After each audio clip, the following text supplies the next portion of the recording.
all your gifts and talents. Thank you for sharing with us today. I'm really excited to be here. Is this too loud? Because I love to project and I don't want to blow you out the room. Speaking of enthusiasm, I kind of let it go sometimes. So I am really grateful to be here. I want to say thank you to Reverend Elizabeth Forrest for this amazing opportunity to speak to you today. I trust that she and Tony are resting and having some good self-care. It takes a lot to move a ministry forward, and she's done it for so many years. So taking good Sabbath rest is a way to go. So thank you, Reverend Elizabeth. Thank you so much to the Board of Trustees. Do we have any board members here today? Yes. I've served on many boards in Unity churches and other spiritual communities.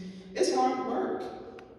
It's hard work to hold the vision that is presented here and to make sure, along with your minister, that it moves forward. You get to see I call it the underbelly of what happens in our spiritual community, and you have to hold that with all the crises within you and come and worship anyway, sometimes. So thank you board members for all that you do. Thanks so much to the musicians. I'm sitting here today, and I'm just gonna be at home if that's okay with you all. Sitting here and listening to you play, I thought, I just wanna come in here when it's just you and hit record and let you play for a long time and hold it, and while I'm working in my office and going through my day, it's just so sweet and beautiful. So thank you for your dedication to this process, and thank you so much for the song. Gray, they're going to come up a little bit later and do a song for us. I'm excited about them. We were chatting last evening. This is my family of choice over there hanging out with me. Yeah. They deserve awards for the way that they put up with me, and I'm grateful. I'm really grateful. And we were talking about my opportunity to come here today, and they said they would be willing to sing. So thank you so much. We'll have them come up in a little bit. Thank you so much to this beautiful spiritual community here at Unity of Winston-Salem. I'm really excited to be here. It's my joy, my honor, and my privilege always to serve in this capacity. Love the speaking moment, and there's nowhere else, if you can imagine, that I'd rather be than right here and right now. I bring my whole self to this offering, and I pray that you will do the same as we journey forward. So before I begin the talk today, I would like to have Gray come up, and she's going to do a song for us by India Ari. It's called I Am Light. I Am Light. Come on, Gray. Listen to these words and bring your full soul, your full self into this moment. And when Gray is finished, we will go into our daily word and meditation.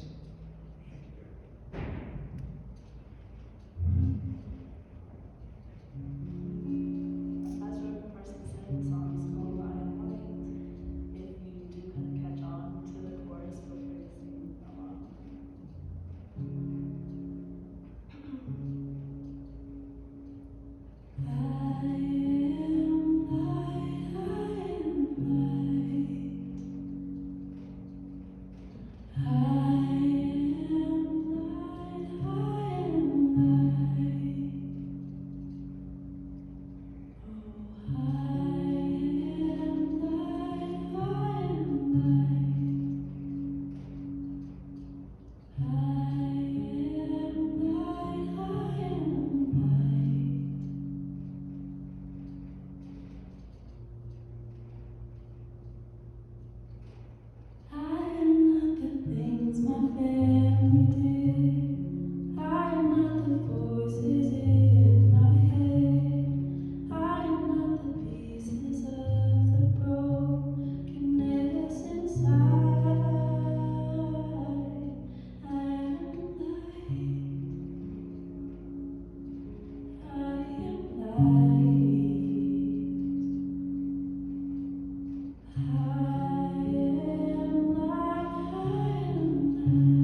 I am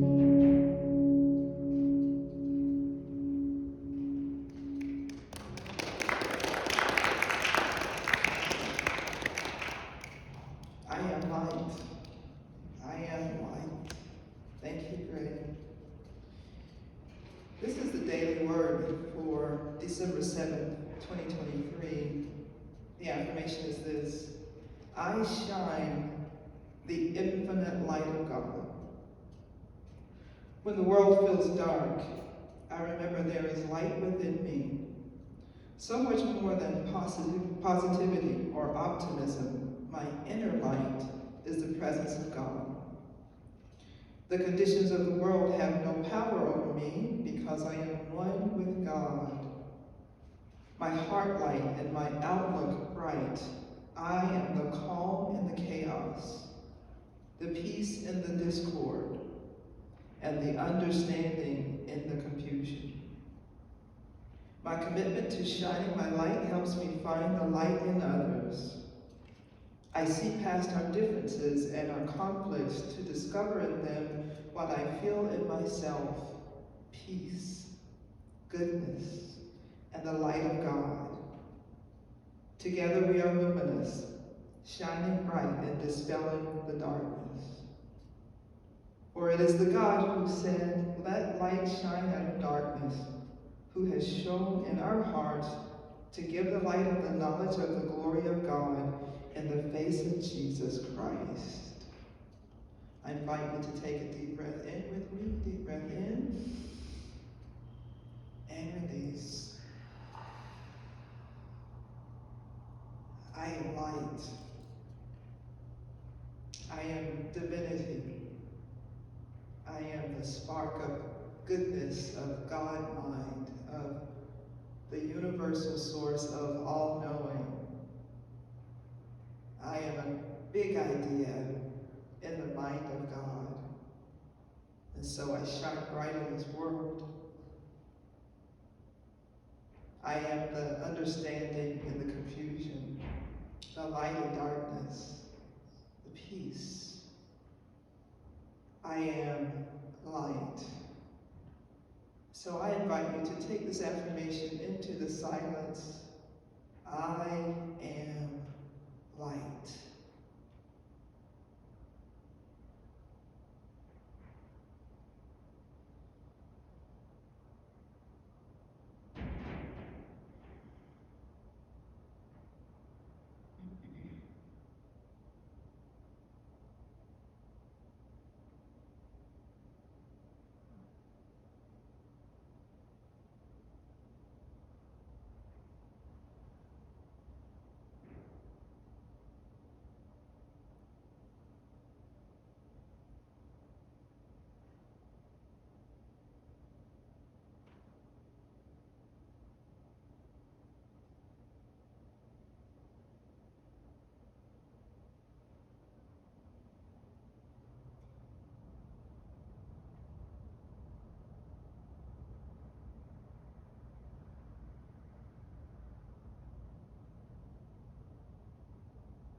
And so Jesus said to his disciples and the crowd that gathered from the mountainside, "You are the light of the world.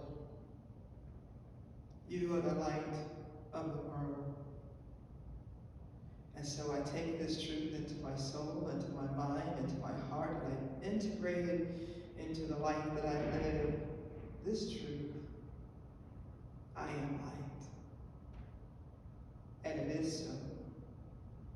And we say, amen.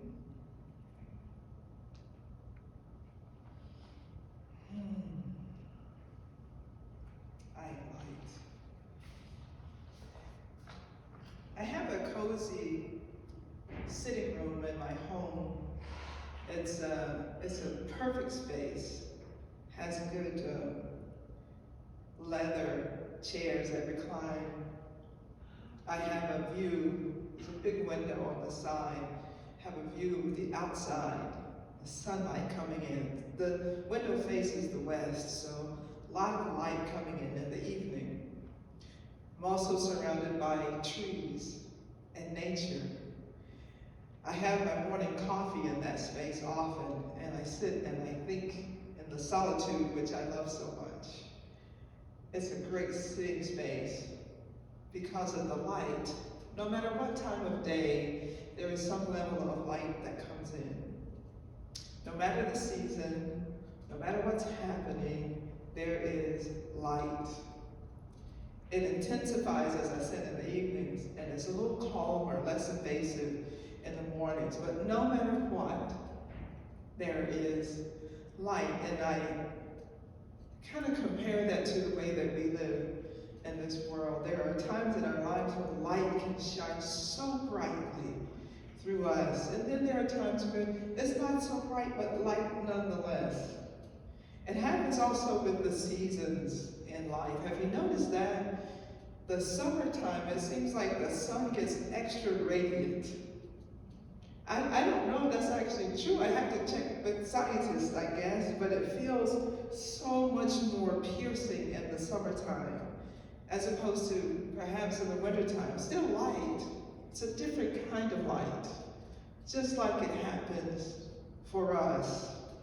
These changes in seasons, still light, still shining. Intensity may change here and there, but light nonetheless. It reminded me, and it still reminds me, of a book that I was given a few years ago. It's called Finding Yourself in Transition. Finding Yourself in Transition. I had the book for years because when it was given to me by a mentor, I thought, that's nice, but I don't really see myself in a transition right now, so to the bookshelf it went for many years until such a timely moment like this one, when I pull it out again and I reach for those thoughts again and I say, okay, what's happening in this transition in my life right now? I think about, we're on the other side of Holy Week. And Holy Week represents in so many spiritual communities this week where we talk about how Jesus the Christ moved through this death and burial and resurrection. And we get to Sunday and we celebrate resurrection of the Christ and the Christ in us. And we go, woohoo, that's done. And it's like, roll credits on a movie, it's over, and on to the next, and we find ourselves the next Sunday, like this Sunday, going, okay, now what? And I thought this Holy Week about what happened after the resurrection. It was the ending of something major and the beginning of something major as well. And I thought, okay, these times of transitions, these seasons of change, they mark, yes, the ending of something and also the beginning of something great. So seasons of change and transitions in our lives, every change and for every transition, we must move through the process and trust the process of change. Can you imagine how those disciples must have felt when they realized the one that they loved, Jesus the Christ, was no more with them in the way that they knew him to be? I want to invite you as we move through this talk today to consider a time when you were moving through a transition. As I thought about it, I thought, okay, I've had a lot of transitions. I think particularly this morning about when I left home to go to college. I left home, I lived there all my life, I had the support of my parents, my siblings, and now I'm starting this new venture. And yes, it was fun and exciting, it was also a little scary to know that I didn't have the support that I normally had right there physically. I could touch them, I could speak to them, I could ask for their advice, and now I'm away somewhere, and what do I do if? What do I do if? And I wonder if you'll just hold on to one of those moments in your life as we move through this process of change, finding yourself in transition. Maybe it was when you had your first child and you knew life would never be the same after this moment. It's going to change forever. What does that look like? There's the unknown. Maybe you've read some books about it. Maybe you knew a little bit about it. Maybe when you changed jobs or changed careers, these things are called transitions. So hold on to one of those as we move through this process today. I understand that it's difficult to move through our transitions and our processes. We're surrounded though with examples of how change happens, how the seasons change, how the flowers grow. I lived in Orlando, Florida for 27 years, grew up here, moved away, and it's so refreshing when I come back now to North Carolina. I've been here for since 2022, so almost 2 years I've been back. And so I've had the chance to see the evolution of the seasons, like I didn't experience when I was in my wonderful time in Orlando. So now I can see, I we lived near some water for some time. And so there was a time during the winter when the geese were so active. I mean, they were busy. Wake you up in the mornings, you see them flying overhead, and then spring comes now, and the geese are quieting down, but the robins are super busy. Geese get quiet, the robins get busy. And I see now my people love to plant flowers. And so some plants were planted around our apartment, the balcony. Hostas, I didn't know what hostas were. Okay, that's a hosta. and so the hostas in the wintertime, they get cut back. But man, when spring shows up, they blossom and bloom and they're beautiful. At no hand of our own. It's like they just know that now is the time to show up and blossom and bloom. I love how the conifers just kind of hang out with us, the evergreens. They hang out with us and they keep showing their greenery all through the winter time. And then when spring comes, the oak trees start to join the conifers in their greenery.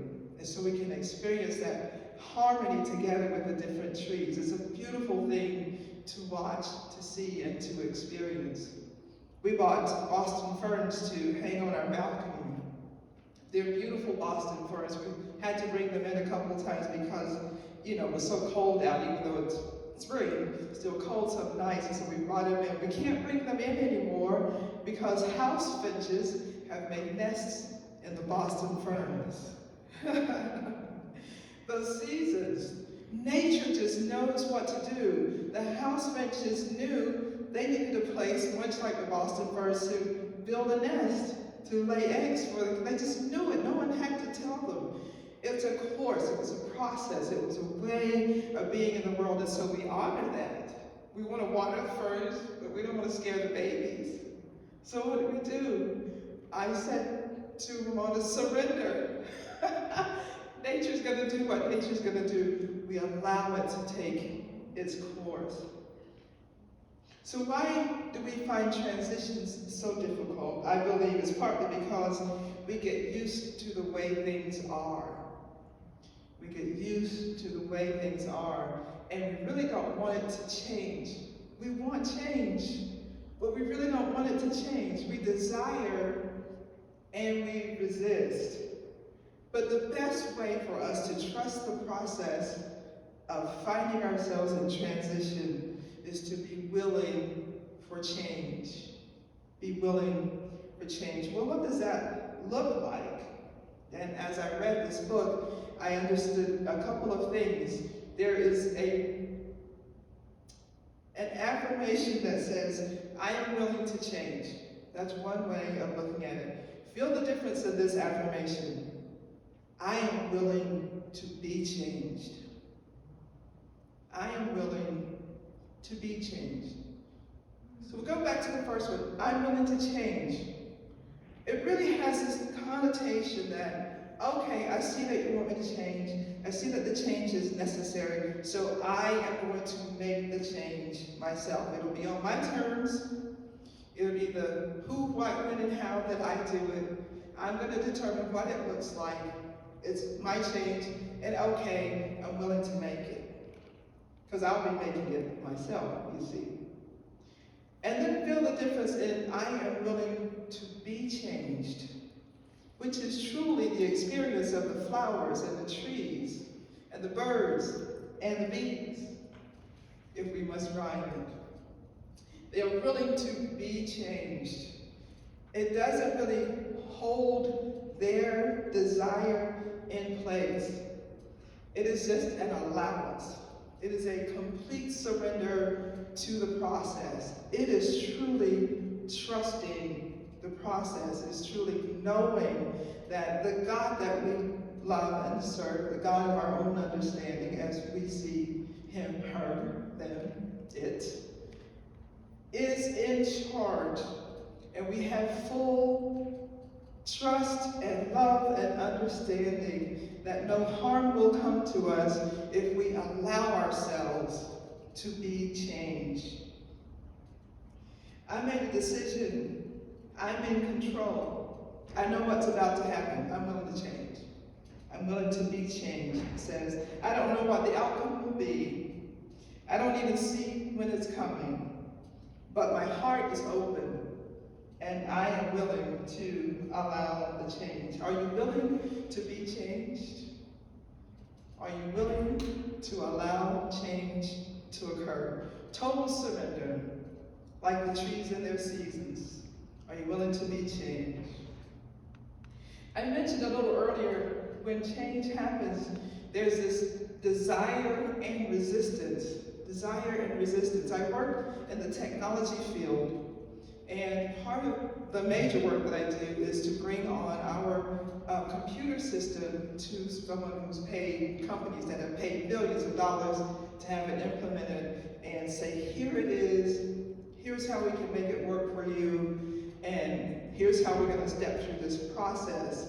Often what I find, the people who are on the other end of the Zoom call with me, they are the ones who have said, we want change.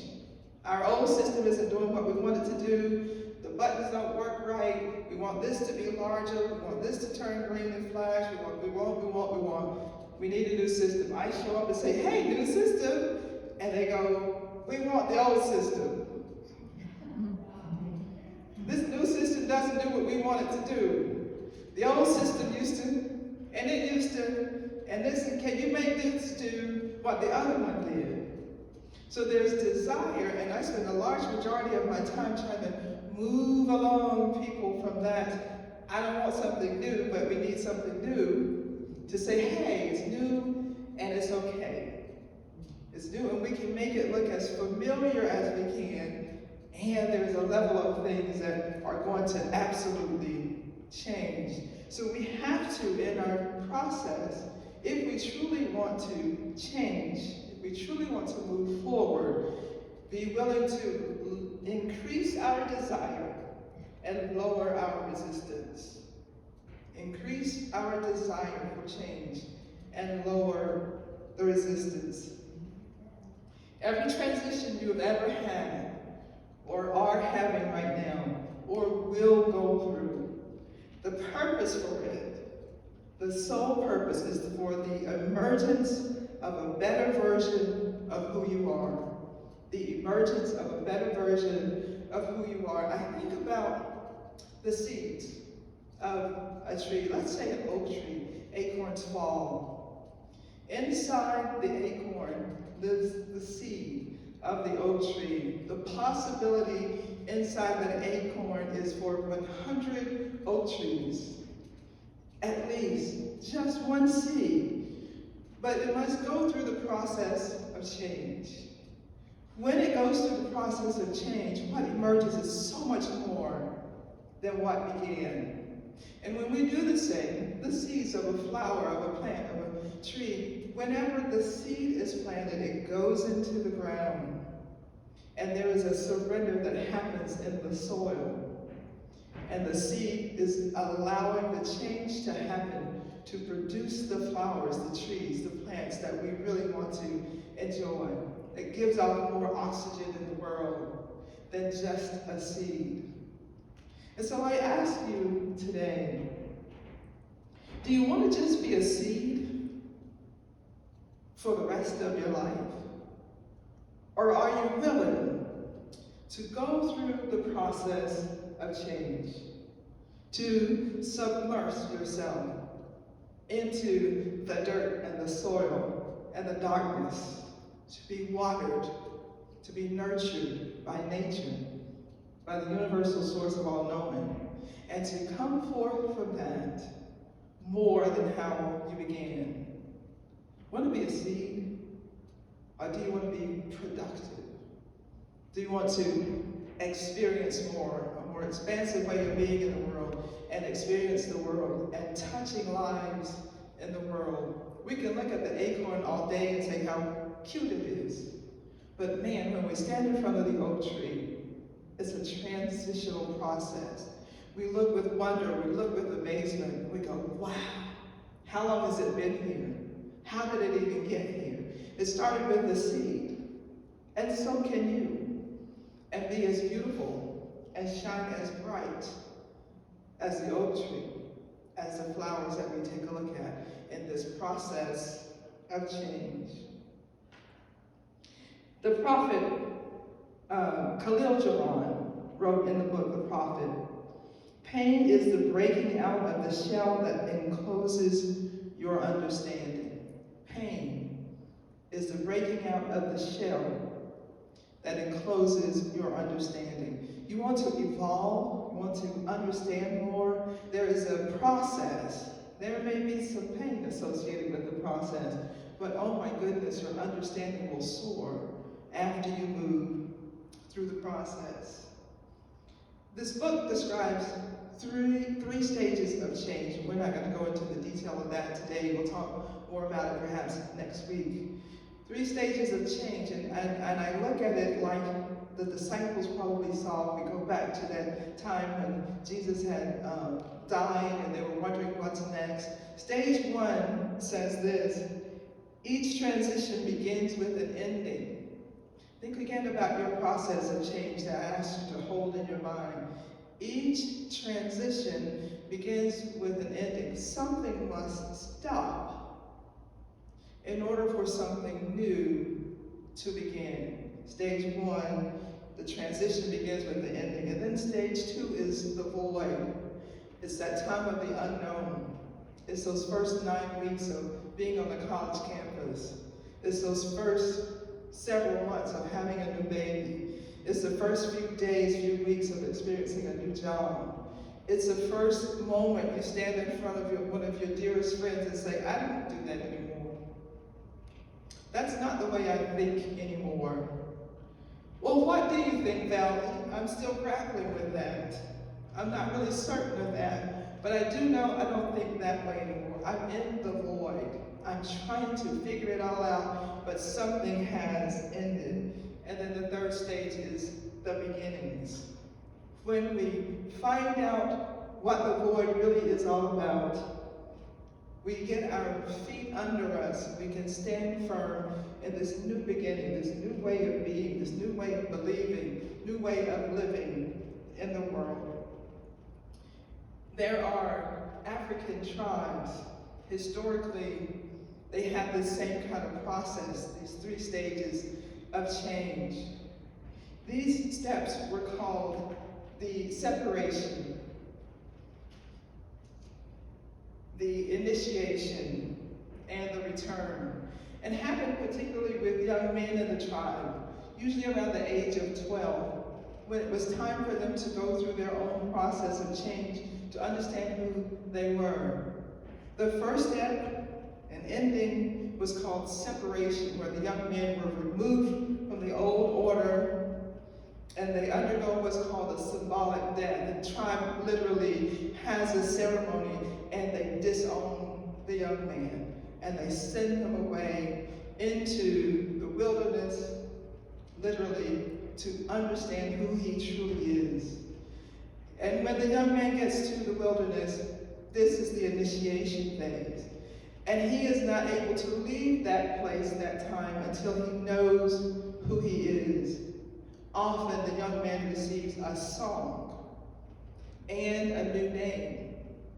In this time of solitude, in this time of separation in the void, must stay there until they know who they are. And then there is a point of return. Understanding, this tribe understands that when the young man comes back, he is not who he was when he left. They're waiting to hear, what's the new name? Who are you now? What is your beginning? What do we call you? And they embrace now who this man is who returns back to the tribe and is given certain responsibilities and things to do that support the name that was given to him during the void. It's the same for us. When we go through transitions, when we come out of them, whatever they are, whether we graduate from college and return back home, whether we reach a promotion in our jobs and our careers, whether we move on to having yet another child, we are never the same at the end of the process as we were when we began, just like the seed that goes into the ground, comes back up, we recognize it as something different. What we want to do today is say to Spirit, yes, I am light. Yes, I am a seed in many ways. Yes, I want to trust the process. I want to move through this transition. I am willing to be changed. I trust that you'll take care of everything along the way. I'll experience the void, and I'm looking forward to a new beginning. So please, Spirit of the living God, be with me. Give me that blessed assurance that through every process of change, just like the birds, just like the trees, just like the flowers, just like the disciples had to move through as Jesus died, they had to find a new way of being in the world, so powerful that the work that they did after Jesus' death has touched our lives even to this day. We emerge differently. We emerge better than before. We emerge a better version of ourselves if we trust the process. May it be so for you today and in the days to come. Will you join me as we pray? Loving God, sweet Spirit, thank you so much for this time that we've shared together. Thank you for the knowing that we are light. Thank you for the courage to stand in the world and to be and to shine bright for all the world to see, a reflection of who you are in us. Thank you for this willingness to take who we are and to literally die to that self, to surrender, to take the time to submerge ourselves in the darkness for some time, to be watered, to be nurtured by you. And thank you for the willingness to emerge a better version of ourselves. Thank you so much, but because we know you are with us always, even to the end of the world. And for this knowing, we are grateful. We are truly blessed. And so it is. Amen.